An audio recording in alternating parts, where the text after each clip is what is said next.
when we think about sort of the small business market, it's a really massive market. I think almost $5 trillion of global trade, right, involves small businesses in some capacity, either as a buyer or as a seller. And we expect this to scale up to over $8 billion over the next 10 years. And I think the reason for this is, first is that with the advent of internet and the connectivity, businesses are able to just connect with customers more easily across borders. So as a result, we're just seeing more and more SMBs participate in global trade.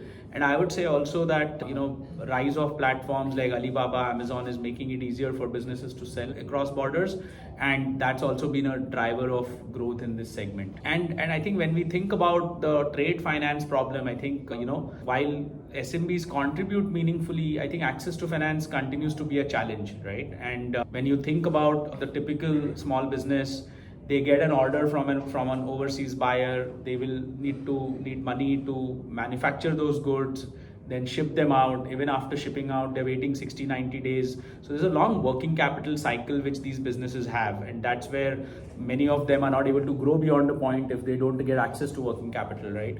And their first stop typically is local banks.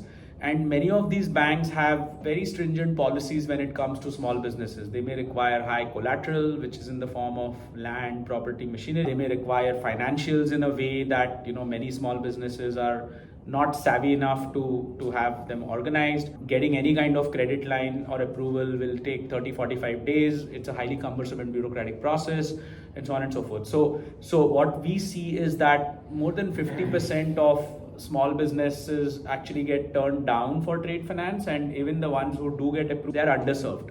They don't get access to the adequate amount of finance they need to really sort of grow their business the way they can. And I think that's where we come in. So our idea is to basically build a solution where we are able to offer flexible payment terms and hence bridge the working capital gap for small businesses.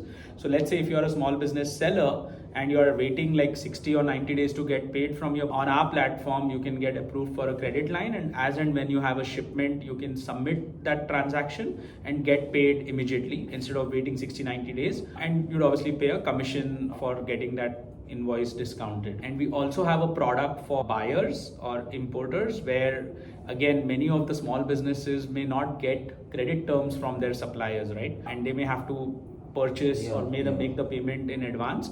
So through our platform, again, the buyers can get extended payment terms. So effectively we would pay their supplier on their behalf, and the buyers can get like 60 or 90 days sort of extended payment term. So typically our credit lines are anywhere from $50,000 to up to $2 million, and each transaction would be, let's say, $15,000-$20,000 per transaction.